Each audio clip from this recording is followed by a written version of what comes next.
Vous regardez Medi 1 TV Afrique, très heureux de vous retrouver pour ce nouveau numéro de votre émission Génération News consacrée aujourd'hui à la célébration de la journée de la Côte d'Ivoire après celle du Sénégal. Au sommaire de cette émission, nous parlerons dans la première partie de la société civile ivoirienne a-t-elle voix au chapitre.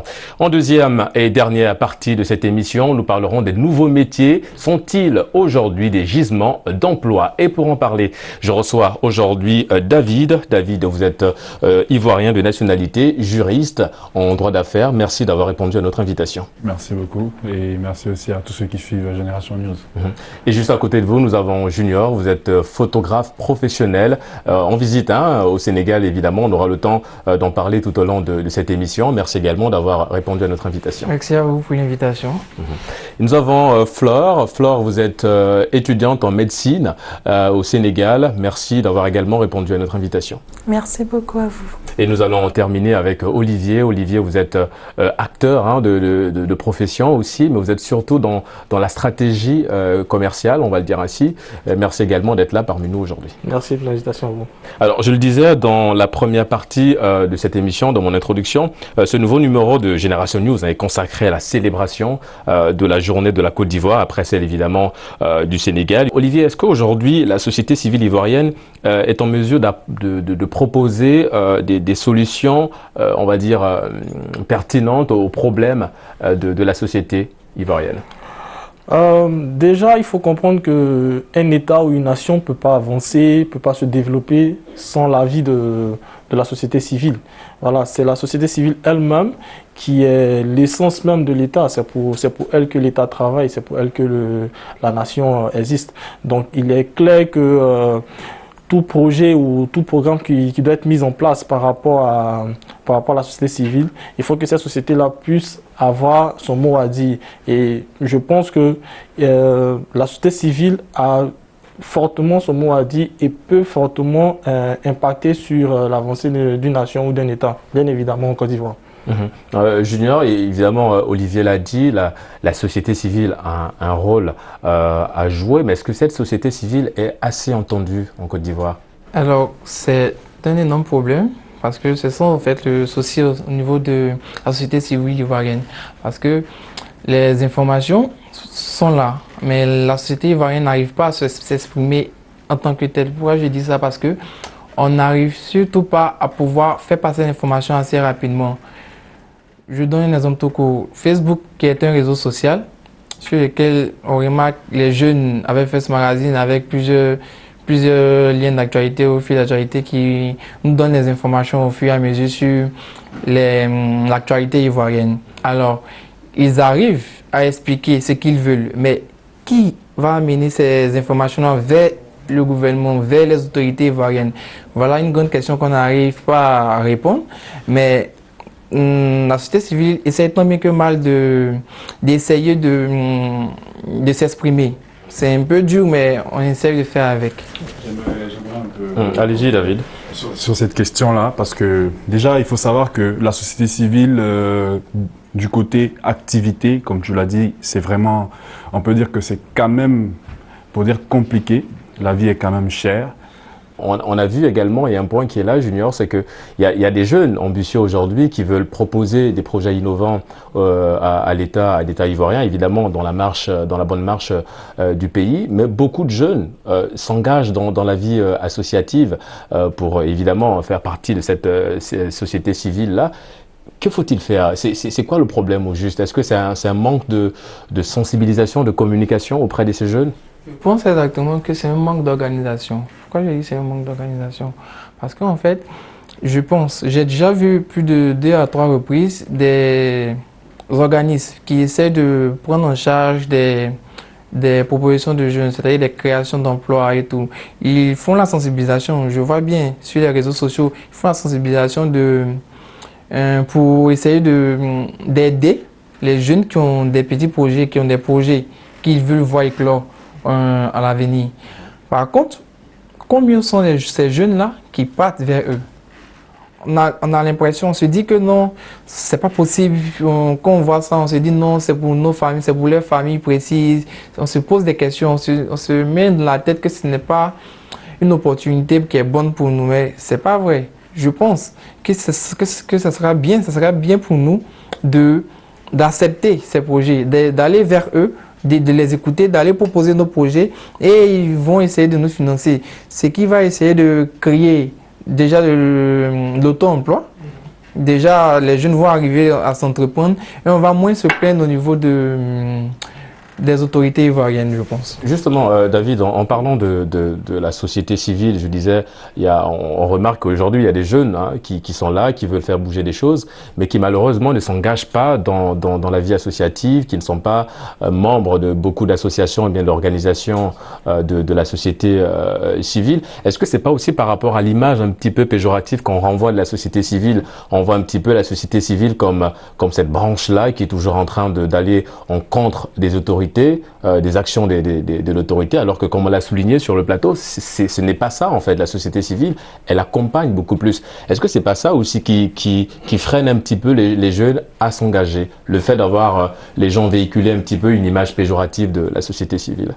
Bon, l'image n'est pas aussi mauvaise. Rapidement, pour dire aussi que des jeunes s'engagent à Abidjan.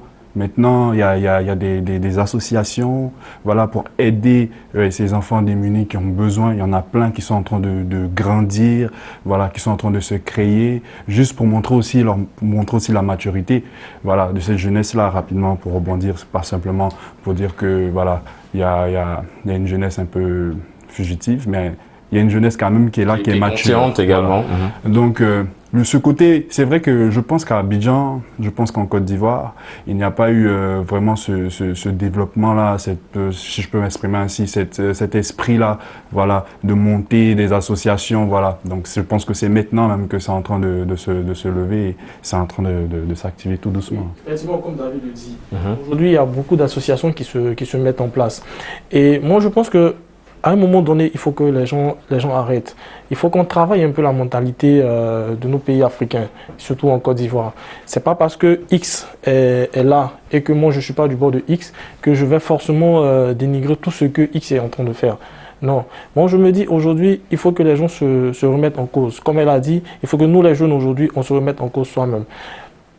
Quoi qu'on dise, même si c'est un président qu'on adule, qui vient, on ne sera jamais satisfait parce que tous les projets ne seront pas mis en œuvre. Ça, c'est évident. Mais ce qu'il faut comprendre déjà, c'est que aujourd'hui, le monde avance. Et il faut avancer avec ce monde-là. Quand on reste dans ces histoires de non, moi, comme il n'est pas là, moi je ne vais pas, ou bien non, c'est le mien qui est au pouvoir, donc il faut que je le suive. Non, en fait, on doit travailler franchement la mentalité. Comme le disent les Anglais, le fight spirit, il faut avoir un esprit fort, il faut avoir un esprit combatif. Il faut vraiment aller loin. Aujourd'hui, on a les réseaux sociaux qui ont créé plein de plateformes et on a ce qu'on appelle le réseautage aujourd'hui. Ce réseautage aujourd'hui, ça permet à plein de jeunes d'avoir de l'emploi, à plein de jeunes de faire des actions, de pouvoir s'auto-employer, de pouvoir s'occuper. Et moi, je pense que c'est parce que les gens ne s'occupent pas qu'ils ont le temps de pouvoir, excusez-moi, voilà, aller faire pratiquement ce qu'il y a de négatif dans la société. Quel regard portez-vous sur les activités qui sont menées en Côte d'Ivoire par la société civile, Flore? Voyons en fait la société civile en Côte d'Ivoire. Bon, c'est comme il a dit, il y en a tellement, mais moins écoutés. Il y en a qui veulent se faire écouter. Je prends un exemple simple. Dernièrement sur Facebook, il y a un jeune qui a mis sur DCI un garage, je crois, genre ascenseur. Je ne sais pas si vous comprenez. Une voiture rentre, ça fait monter pour éviter au fait beaucoup de prises de place. Mais j'ai eu mal parce qu'il y a un frère qui a dit en Côte d'Ivoire ici, ça ne peut pas marcher. Il y a cette mentalité qu'on doit changer. Qu'est-ce que nos parents ont eu auparavant, en 1980 et autres, pour pouvoir bien mener le pays, que nous, on n'a pas. On a plusieurs opportunités. On a les réseaux sociaux, on a l'Internet, on a tous les moyens de recherche.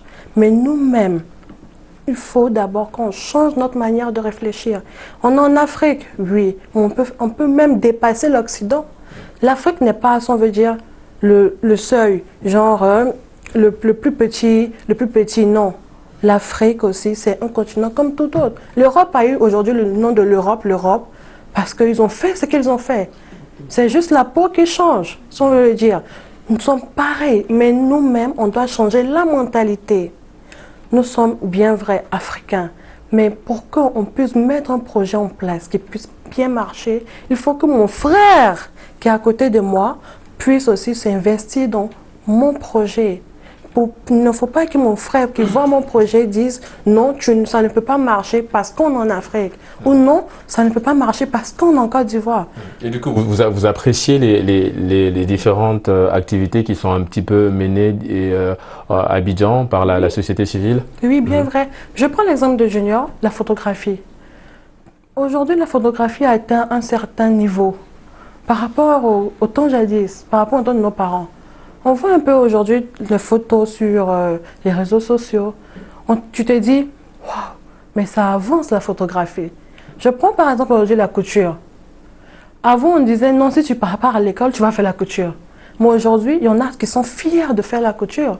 Pourquoi? Parce qu'ils ont révolutionné la couture. On aura le temps d'en parler dans évidemment la deuxième partie de cette émission. David, quelle pourrait être la contribution de la société civile ivoirienne dans évidemment le processus de consolidation de la paix à Abidjan et en Côte d'Ivoire? Je pense que la société civile déjà fait assez. Elle essaie déjà par sa voix de demander, oui, simplement qu'il y ait paix, qu'il y ait stabilité. Et voilà, je pense qu'elle a déjà fait de gros pas de part et d'autre. Et chacun appelle à ce que voilà, il y ait cette véritable paix, que voilà, chacun puisse vivre sans peur. Et je pense que les autorités ont déjà entendu cela. Et ils sont en train de se mettre et ils s'activent pour cela. Voilà. Oui, Junior. Oui, alors ce que je pense exactement sur ce sujet, je pense que les autorités ont compris que la société civile, surtout ivoirienne, est très importante. Non seulement dans le taux de croissance des jeunes en Côte d'Ivoire est énorme. Voilà. Je vais taire le nom de certains hommes politiques qui ont vraiment vu, qui ont essayé d'utiliser la société civile ivoirienne pour essayer de développer leurs idées en fait. Qu'est-ce que je vais dire? Alors, la société ivoirienne est plus qu'importante au pays. Alors, si on arrive à comprendre les jeunes, si on arrive à réaliser leurs projets, on arrive à les aider à s'autosuffire, à essayer de faire des activités qui vont leur amener une bonne rémunération, de se prendre en charge, vous verrez que non seulement les Ivoiriens seront déjà bien dans leur peau, on sera aussi content de pouvoir manifester dignement, manifester dignement au pays, même quand il y a des problèmes, même quand il y a des soucis. La Côte d'Ivoire, les jeunes se font entendre. Alors, les autorités ivoiriennes pourront nous aider à pouvoir atteindre nos objectifs. Donc, c'est très important d'écouter les Ivoiriens. C'est très important d'écouter la jeunesse ivoirienne. Et notamment cette société civile ivoirienne. Alors Olivier, effectivement, Junior parlait de l'écoute. Hein. Les autorités ivoiriennes sont conscientes en tout cas de l'apport de la société civile. La solution, évidemment, enfin l'une des solutions, comme Junior l'a proposé, ce serait de travailler évidemment en symbiose entre les autorités et la société civile pour évidemment établir des plans d'action visant à améliorer les conditions de la société, évidemment le pays aussi par ricochet. Exactement. Comme il a dit, c'est une question de symbiose. Mais moi, au-delà de la symbiose, je parlais plus de la mentalité. Parce que tant qu'on ne change pas les mentalités, on ne pourra pas avancer, quel que soit le projet je sais pas, émergent ou imminent qu'on peut avoir pour une société ou bien que la société veut avoir pour elle-même. Parce qu'aujourd'hui, on prend le cas du Rwanda.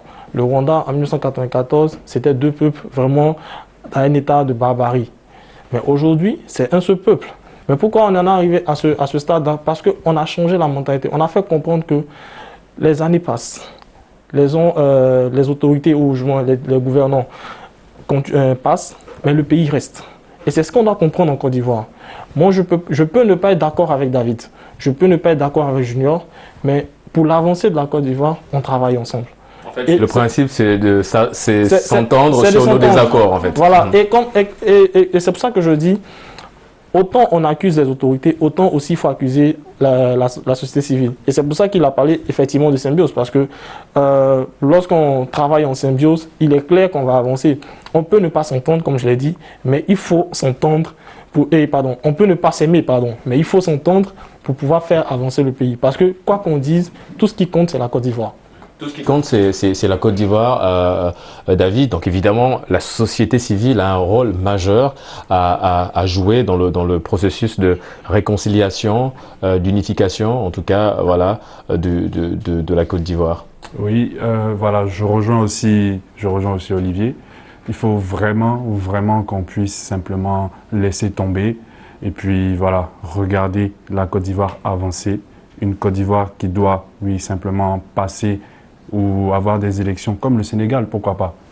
Comme Accra, le Ghana, des présidents qui passent, un pays unifié très fort. Je pense que c'est là qu'on pourra simplement faire sortir encore le potentiel que la Côte d'Ivoire a. Donc, Flore, on va également aller dans ce sens-là de David. La société civile a un rôle majeur. Est-ce que cette voie peut changer les choses? C'est possible, elle peut changer les choses, cette voie? Cette voie peut changer beaucoup. On a pris une définition au primaire. On le répète tout le temps, la démocratie. C'est la gestion du peuple par le peuple et pour le peuple.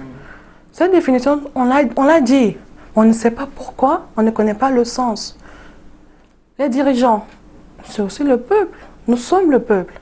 Donc, si on est organisé, on se met dans une conformité de... On doit se faire entendre, on doit agir en sorte de se faire entendre. Bien vers un index aujourd'hui, les autorités, parce qu'ils ne nous écoutent pas. Mais pourquoi ils le font? Parce que nous ne sommes pas organisés, nous ne donnons pas envie de se faire entendre. D'abord, on a une mise à jour à faire chez nous et aussi une mise à jour à faire chez les autorités. Oui, Junior, vous voulez rebondir sur un... Ok, justement, on parlait de la société civile, évidemment, elle est assez vaste, hein, elle est composée des personnes de la scène et du monde politique. Il y a des jeunes également, il y a aussi des femmes. Alors Flore, quel pourrait être le rôle que les femmes ivoiriennes pourront jouer, évidemment, dans la société civile pour ce principe-là, pour cheminer ensemble? Bon, d'abord, comme aujourd'hui nous sommes dans une mentalité, ne disons pas qu'on est féministe, non. Mais on peut avoir à ce niveau, sur le niveau de la société civile, 50%, 50%. Là, nous sommes d'accord. Parce qu'aujourd'hui, les femmes, oui, c'est un titre, c'est un nom. Mais nous sommes aussi le peuple. Nous sommes les mères, si on veut dire, les mères et les sœurs. Mais... Pour pouvoir avancer, on nous a toujours dit, écoute ta maman. Écoute ta maman. Mais je reviens encore sur ce fait, nous sommes des femmes. On peut beaucoup, on aime beaucoup. Bon, nous sommes conseillères, on peut mettre en avant ce point-là. Conseiller nos fils, nos frères, nos pères, même nos maris. Nous pouvons les conseiller. Mais aux autres de nous écouter. On peut avoir tort, on peut avoir raison, oui. Mais aujourd'hui, il faut écouter la femme et elle a un rôle majeur à jouer, évidemment. Alors, avant d'aller évidemment marquer une courte pause, on va vite fait terminer sur cette question pour boucler la première partie. Alors évidemment, il y a eu une rencontre importante entre Charles Blé Goudé et Guillaume Soro. Vous avez évidemment regardé l'actualité. Est-ce qu'on peut parler de réconciliation? On peut y croire là? Olivier, le geste, il est salutaire en tout cas, la rencontre, elle était appréciée de tous. Tout geste, pour moi, doit être salué quand il s'agit de pouvoir faire avancer la Côte d'Ivoire. Aujourd'hui, c'est vrai qu'on dira oui, c'est deux ennemis qui aujourd'hui se mettent ensemble. C'est peut-être d'autres diront c'est de l'hypocrisie. Moi, j'ai vu sur certains réseaux, sur des posts sur les réseaux sociaux, non, c'est de l'hypocrisie. Après, comme je l'ai dit, il faut passer un cap. On veut ressembler à certains pays comme l'Afrique du Sud, comme le Rwanda. Mais ces pays-là, c'est parce qu'ils sont passés à un autre cap. C'est parce que des chefs de guerre, aujourd'hui, sont devenus peut-être des présidents et se sont affiliés avec peut-être le bourreau avant. Et c'est tout cet amalgame-là, c'est toute cette alchimie-là qu'aujourd'hui qui a permis à ces pays-là d'être ces pays-là. Et moi, je pense que si on veut vraiment arriver à ce top niveau-là, il faut passer à ce... Et ça passe par cela. Il faut aujourd'hui accepter que c'est peut-être ces personnes-là qui étaient peut-être ennemies ou adversaires, soient aujourd'hui ensemble et peut-être parlent pour le bien de la Côte d'Ivoire. Évidemment, parler pour le bien de la Côte d'Ivoire. C'est là pour nous de marquer une courte pause. On vous retrouve dans une poignée de minutes pour développer la deuxième et dernière partie de votre émission Génération News. À tout de suite sur Midi 1 TV Afrique.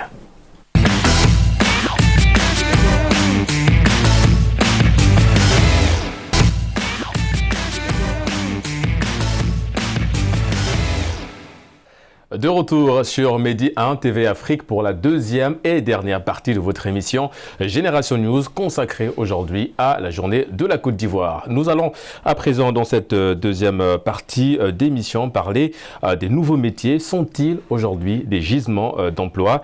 Chaque année, des entreprises doivent s'adapter dans leur organisation, leurs techniques, leurs compétences, mais aussi imaginer et anticiper l'évolution face à l'apparition évidemment des nouveaux métiers. Est-ce que David, aujourd'hui, est-ce qu'on peut parler des nouveaux métiers ou c'est simplement des métiers qui ont existé mais qui sont simplement en pleine mutation? D'accord. Bon, déjà, moi, mon point de vue, c'est que voilà, ce sont des métiers qui sont en mutation. Voilà, je peux simplement prendre l'exemple de la couture, hein, actuellement, qui aujourd'hui commence à réellement monter en force. Voilà, aussi le milieu du monde des acteurs, du cinéma et tout. Ce sont des métiers qui sont là, mais qui sont en train de se moderniser et de grandir en puissance. Des métiers qui sont en train de se moderniser, grandir en puissance, pour reprendre ce que David disait. Vous êtes dans la photographie, évidemment, c'est un métier qui a toujours existé. Est-ce qu'on peut parler de mutation de ce métier-là aujourd'hui avec l'arrivée, évidemment, des NTIC? Oui, bien sûr. C'est surtout avec ce métier-là, on remarque effectivement la modernité en fait de la photographie par exemple. Parce qu'auparavant, on voyait plus les photographes en attente lors d'un mariage, c'est-à-dire quand je donne un exemple banal, c'est-à-dire on les appelle plus précisément préman. Alors que ce sont des personnes qui sont là avec juste le petit appareil photo. Ils suivent les différents événements de chaque personne qui font leur mariage ou qui sont là pour un événement bien précis et ils leur font des photos juste pour pouvoir vendre là. Alors là maintenant on parle d'autre chose, on parle de le professionnalisme. Là c'est du matériel qui est beaucoup plus sophistiqué, qui coûte des millions et qui permet de faire de grands événements comme par exemple des concerts, des événements institutionnels. Et du coup, là, on parle beaucoup plus de gains, beaucoup plus de profits.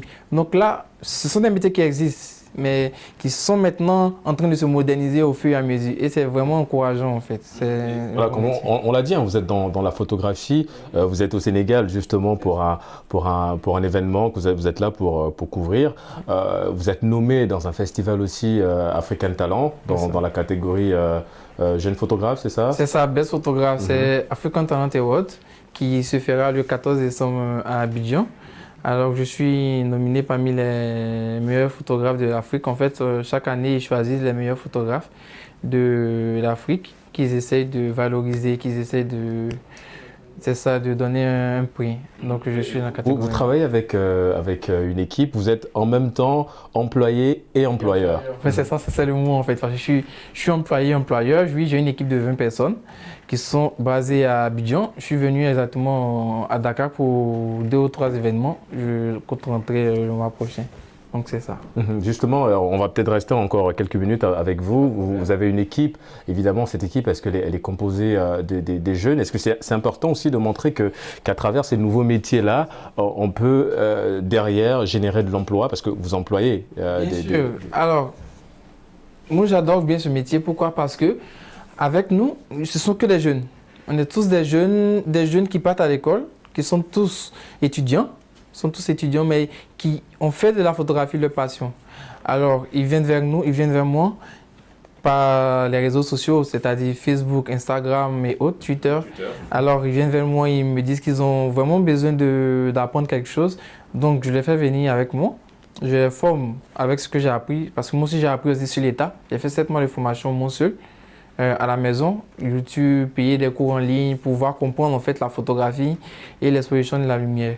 Alors ils viennent, on fait une formation accélérée, puisqu'on a besoin de pouvoir travailler sur le terrain. On commence d'abord en bas, c'est-à-dire apprentis, après on les envoie sur les différents événements pour essayer de montrer qu'ils sont bons dans le domaine. Voilà. Ils sont bons dans le domaine, Olivier, mais est-ce que aujourd'hui ces métiers considérés, hein, bien dit comme des nouveaux métiers, est-ce que ils sont porteurs de niche? Est-ce que la demande est assez importante sur le marché de l'emploi? Oui, bien évidemment. Aujourd'hui, le marché de l'emploi est devenu très difficile. Il faut être honnête, c'est devenu très très difficile.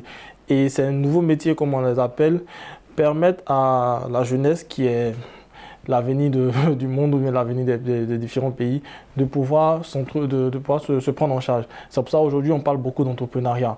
Voilà. Et ces nouveaux métiers-là sont plus centrés ou bien sont plus classés dans le rôle de l'entrepreneuriat.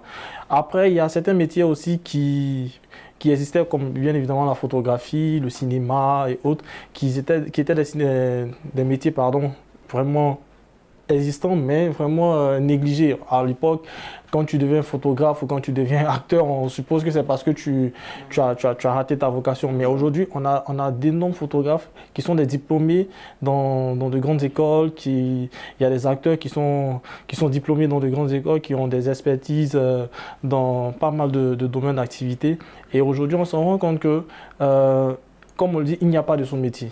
Il n'y a pas de sous-métier. Et effectivement, ces nouveaux métiers-là apportent une relance à l'employabilité sur le marché de l'emploi.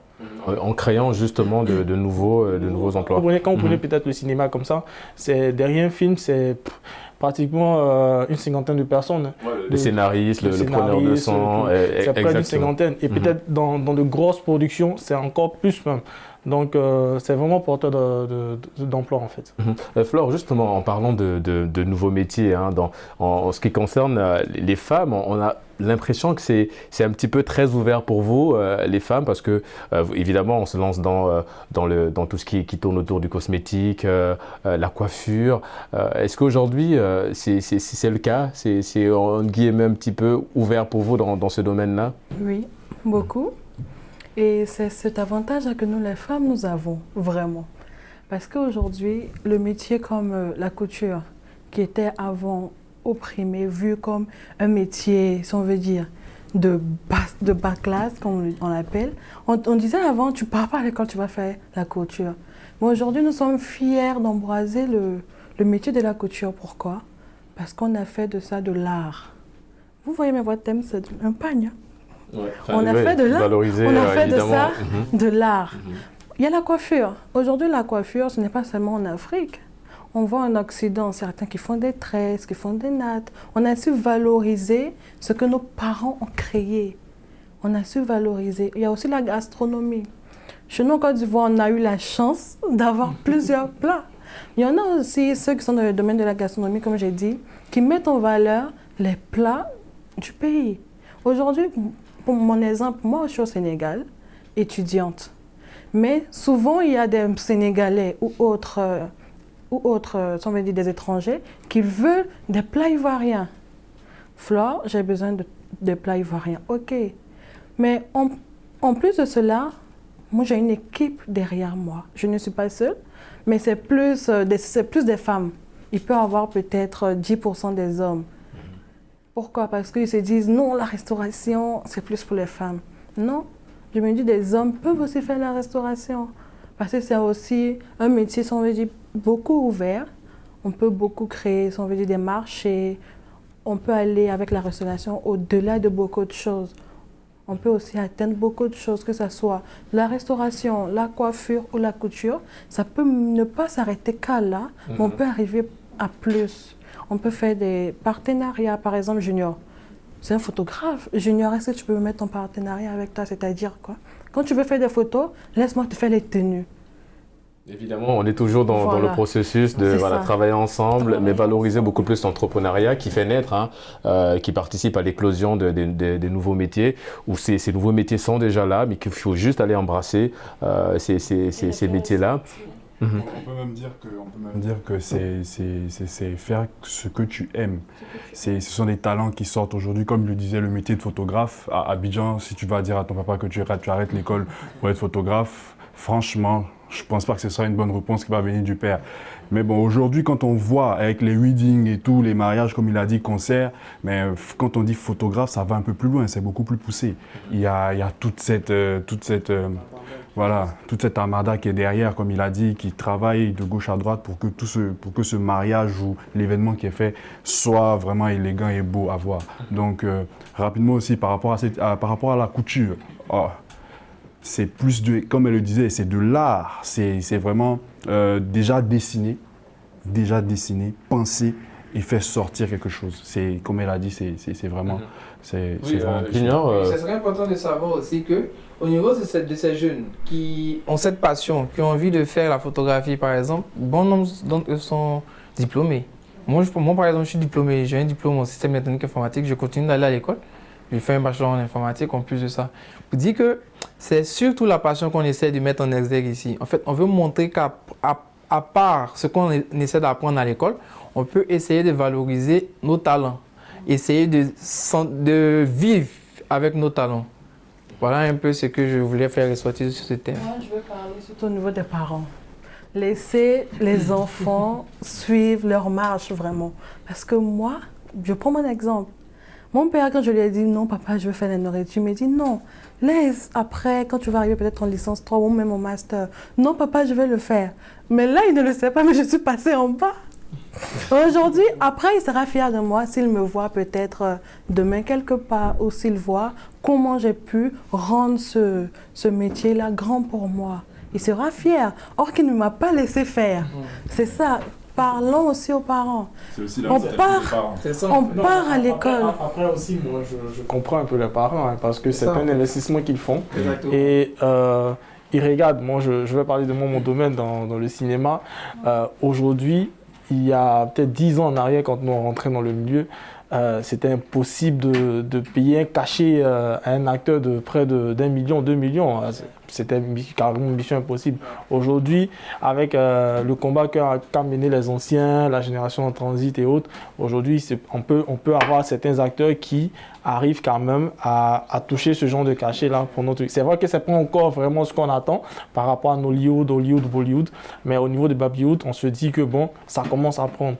Et comme elle a dit, c'est difficile pour un parent de dire qu'il va investir des millions pour son enfant dans une grande école.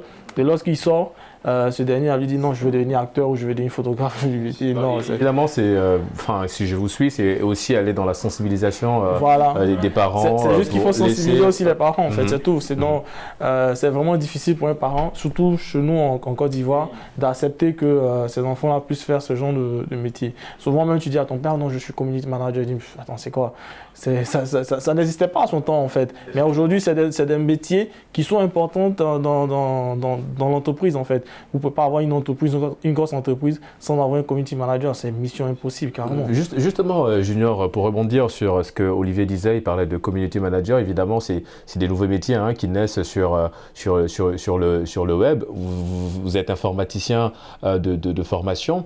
Qu'est-ce que le web 2.0 offre d'autre comme nouveaux métiers à la jeunesse ivoirienne? Alors, avec le web, mais de nos jours, on arrive facilement à pouvoir travailler. C'est-à-dire maintenant, on parle des web comédiens qui vont juste faire des vidéos, qui font juste des vidéos, qui partagent sur les réseaux sociaux, c'est-à-dire Facebook, YouTube. Ils ont un gain. Parce que là, quand tu mets une vidéo sur YouTube et que tu te fais voir, que tu fais assez de bruit, voilà que tu gagnes assez d'argent. Voilà que tu es assis à la maison tranquillement, tu arrives à te prendre en charge. Le web nous permet aussi de pouvoir faire passer nos informations, nos différentes informations. Moi, par exemple, je suis photographe. Alors, comment je fais pour pouvoir vendre mon travail? Comment je fais pour pouvoir montrer à la population internationale que je fais des activités? Je n'ai qu'à les poster sur les réseaux sociaux. Je fais un mariage, par exemple. Je poste ça sur les réseaux sociaux. Je sponsorise les différents posts. Voilà, en train de recevoir des appels, des clients, que ce soit des clients comme des employés, des employés qui veulent venir travailler avec moi. Donc du coup, le web maintenant, de nos jours, nous permet d'attirer que ce soit les employés, les employeurs, les clients. Et ça nous fait un portefeuille client qui est très bon pour l'avenir en fait. Oui, Olivier, il parlait évidemment de aujourd'hui, hein, ce nouveau métier, on va l'appeler ainsi, des youtubeurs, voilà, qui sont sur leur compte YouTube, qui produisent ces youtubeurs-là du contenu, qui sont évidemment derrière rémunérés. On a aussi également un autre, c'est qu'aujourd'hui on peut être entrepreneur en étant chez soi, mais en se servant beaucoup plus des outils d'Internet. Oui, ça c'est monnaie courante aujourd'hui, hein. Beaucoup d'entreprises virtuelles existent.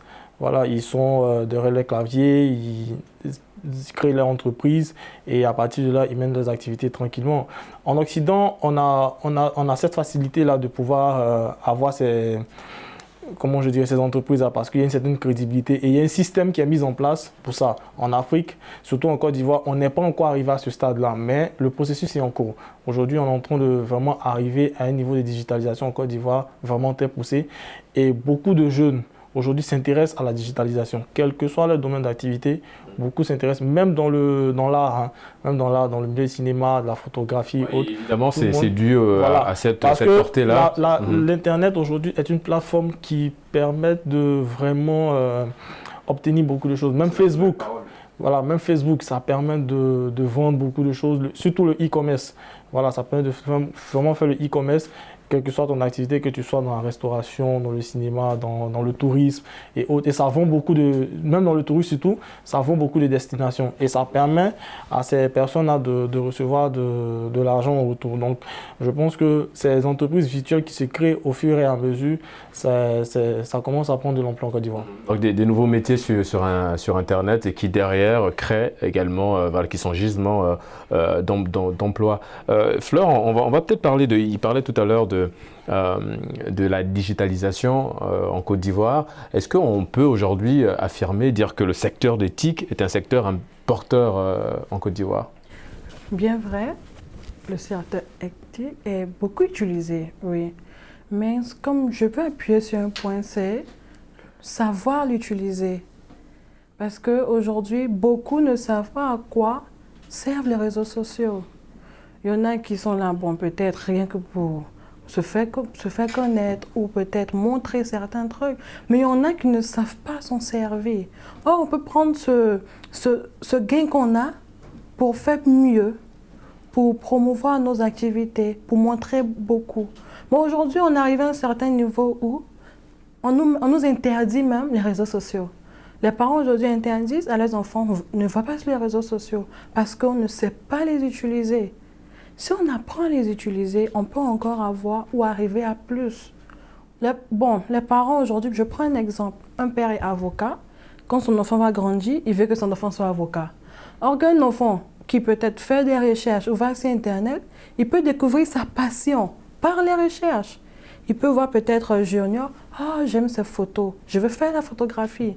Mais non, comme on ne sait pas utiliser les réseaux sociaux... Oui, il peut rester évidemment sur Internet et créer, comme on a parlé de community manager, il y a beaucoup de métiers, en tout cas de nouveaux métiers qui naissent autour de l'utilisation d'Internet, du web. On va peut-être parler dans votre argumentaire, Olivier, vous avez parlé de l'entrepreneuriat. Évidemment, ces nouveaux métiers naissent, mais évidemment, il faut également une formation. Il faut s'adapter à ces nouveaux métiers. La formation, ça reste la clé. Olivier. Oui, la formation aujourd'hui, ça reste la clé. Quel que soit le métier que tu veux embrasser, il faut te former. On a tendance à dire chez nous les acteurs que si tu ne te formes pas, tu ne seras jamais un bon acteur, quels que soient tes talents. Et c'est indéniable, on le ressent ça dans nos jeux quand on passe. Et c'est partout, hein, c'est partout. Même si tu veux être un cordonnier aujourd'hui, il faut bien te former dans la cordonnerie pour que demain tu sois le meilleur. Aujourd'hui, il ne s'agit pas il faut être pluridimensionnel, mais il faut être spécifique quelque part. C'est ça le plus important. Et l'entrepreneuriat, ça te permet d'être spécifique, d'être en même temps pluridimensionnel, mais d'être spécifique. Et donc, si tu n'es pas formé dans ce domaine-là, il te sera difficile d'avoir des marchés. Parce que l'entrepreneuriat, c'est ça, c'est avoir des marchés, faire fonctionner ton entreprise. Et sans ça, si tu n'as pas cette formation-là, si tu n'as pas cette base-là, tu ne pourras jamais pouvoir faire fonctionner ton entreprise. Donc en fait, c'est ce qu'il dit, en fait, c'est évidemment, c'est le suivi, c'est l'accompagnement, c'est la formation. Il y a beaucoup de métiers aujourd'hui, des nouveaux métiers qui naissent en Côte d'Ivoire, notamment dans le domaine du recyclage. On voit beaucoup de jeunes qui recyclent et qui transforment ces produits, que ce soit du plastique ou d'autres matières. Il faut beaucoup d'accompagnement de la part des autorités, accompagner ces jeunes-là qui créent des métiers pour demain, effectivement, embaucher d'autres jeunes, comme c'est le cas pour vous, Junior. C'est vraiment important, en fait. C'est vraiment important de voir notre État, notre gouvernement s'incruster, rentrer dans cette logique des jeunes. Parce que maintenant, de nos jours, pour pouvoir avoir un travail en Côte d'Ivoire, c'est vraiment compliqué. Donc du coup, ce sera vraiment important que la jeunesse commence à se réveiller, surtout que je remarque maintenant la jeunesse ivoirienne commence à se réveiller pour essayer de créer des emplois. Mais ces emplois, il y a bon nombre de personnes parmi nous qui n'arrivent pas à se prendre en charge, c'est-à-dire à pouvoir trouver de l'argent pour essayer de valoriser leurs différents métiers. Donc, ce sera vraiment important pour l'État ivoirien de nous aider parce que c'est vrai, on est dans le domaine. Par exemple, moi, dans mon cas, je suis dans la photographie, mais il y a beaucoup de problèmes. C'est-à-dire, nos jeunes n'ont pas d'appareil photo, par exemple. Ils n'ont pas d'appareil photo, ils viennent vers nous. On est obligé de louer des appareils chez ceux qui en ont, ceux même qui ne connaissent même pas le travail, qui ne font que faire la location, qui prennent ça pour vivre. Voilà un travail aussi qui se crée, voilà, pour essayer de se prendre en charge. Mais si les différents États, c'est le gouvernement, essaient par exemple de créer des jeux qui vont permettre à ces différents jeunes-là de pouvoir gagner des appareils photo, ce genre de trucs, ça va créer tout de suite. Organiser des concours voilà, de financement, des bourses d'études également. David, pour aller dans le même sens que Junior, en fait, le chef de l'État, son Excellence Alassane Ouattara, a placé la jeunesse au centre de ces différentes stratégies de développement pour la Côte d'Ivoire. Faut-il, comme il disait, plus d'accompagnement de la part des autorités ? Effectivement, il le faut, parce que déjà, ça sonne déjà très bien que l'État puisse accompagner cette jeunesse-là qui a vraiment besoin de se sentir, et ça donne ce sentiment-là d'appartenance au pays. Et je pense que aider, maintenant que, comme il a dit, c'est un peu difficile de rentrer parce que le milieu de l'emploi est saturé, difficile, voilà, donc un jeune qui se tourne vers son talent et qui a, avec la formation, vers l'entrepreneuriat, derrière, en retour, évidemment, il faut au moins un clin d'œil de l'État, voilà, pourquoi pas, pour essayer de l'aider, l'accompagner, et puis ça lui fera aussi de la promotion. Alors quand on parle, oui, allez-y Olivier. Je veux comprendre un peu, parce qu'on indexe un peu beaucoup l'État, mais je me dis, quand on parle d'entrepreneuriat, c'est parce qu'on veut passer du secteur public au secteur privé. Voilà, donc je me dis quoi, pourquoi ne pas être en réseautage? Lui, il est photographe, moi je suis acteur, ou je suis modèle, on peut peut-être s'associer et puis monter une boîte de communication ou je sais pas, de production. Ça, c'est quelque chose de faisable. Maintenant, après, quand on parle toujours de l'État, moi je me dis, on reste toujours un peu sous le couvert. Parce que je me dis, quand on veut être indépendant, c'est parce que quand on veut quitter sous le couvert, c'est parce qu'on veut être indépendant. Donc, si on doit toujours penser que l'État doit nous aider, logiquement, moi je me dis, si c'est bon, l'État viendra aisément derrière. En fait, c'est comment Parce que, sans coûter la parole, c'est que quand tu prends une production de film, ça coûte excessivement cher. Excessivement cher. Si tu veux forcément attendre que l'État donne un financement, tu ne feras jamais de film. Mais si tu ne fais pas de film, et c'est ce qui a créé aujourd'hui les web-séries. C'est ce on voit beaucoup de web-séries maintenant. Parce que les gens savent que les web-séries, ça ne coûte pas cher, ce n'est pas de gros budget. Donc, ensemble, si on se met ensemble et qu'on monte un petit film et qu'on met sur le web avec l'avènement des vues sur YouTube, on peut se faire de l'argent. Mais si on veut forcément attendre des gros financements qui vont venir de l'État ou bien du ministère de l'État, du ministère de la Culture, il sera difficile pour nous de tourner nos films. Et si on ne tourne pas, on ne reçoit rien. Voilà, évidemment, l'entrepreneuriat, il faut d'abord se lancer et ensuite derrière proposer, solliciter de l'aide de la part des autorités. Oui, Junior, vous voulez rebondir sur En fait, je suis d'accord avec ce que tu dis, mais il faut vraiment comprendre que l'apport de l'État est très capital, c'est très important. Pourquoi je dis ça? Parce que, par exemple, il y a plusieurs domaines où on a vraiment besoin de bons financements Quand je dis ça, c'est quoi? C'est-à-dire, c'est vrai, je peux venir vers toi pour te dire, ah, qu'est-ce que toi tu organises? Tu vas me dire peut-être que tu organises un événement bien précis qui va peut-être te faire gagner toi peut-être 20 millions, peu importe. Tu ne vas pas vouloir me donner la moitié de 10 millions pour pouvoir faire mon événement, pas du tout. Tu vas peut-être vouloir me donner 1 million ou 2 pour que tout le monde puisse avoir un peu pour pouvoir s'en sortir. Par contre, si l'État nous permet de rentrer dans leurs activités, par exemple les panneaux publicitaires pour NCA Assurance, pour NCA Banque, pour ces genres de trucs par exemple, c'est l'État en fait, ce sont les institutions, exactement, qui vont vous appeler, qui vont vous demander, ah voilà ce qu'on a comme activité, est-ce que vous pouvez venir faire ça pour nous? C'est vrai, l'État ne prend pas des indépendants, ils prennent la plupart du temps des entreprises, des petites entreprises déjà qui sont déjà créées. Et voilà, il faut créer les entreprises, les différentes petites entreprises qui vont, et vous partez avec vos projets devant ces différentes institutions. Ils vont vous permettre maintenant de faire leurs différentes activités. Oui, Moi, ce que je veux dire, pour créer une entreprise, c'est d'abord quelqu'un qui a réfléchi et qui a gravi certains échelons.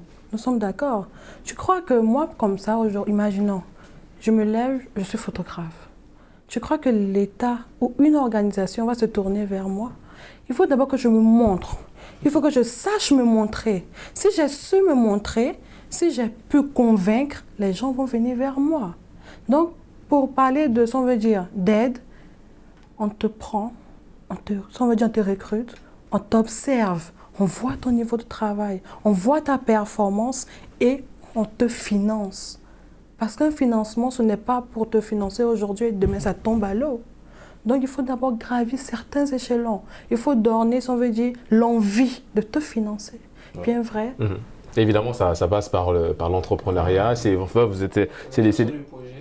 Exactement.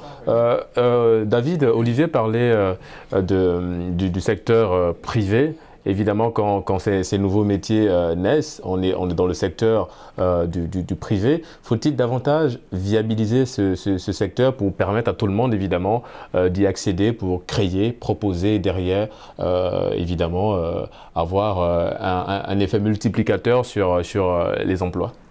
Effectivement, il faut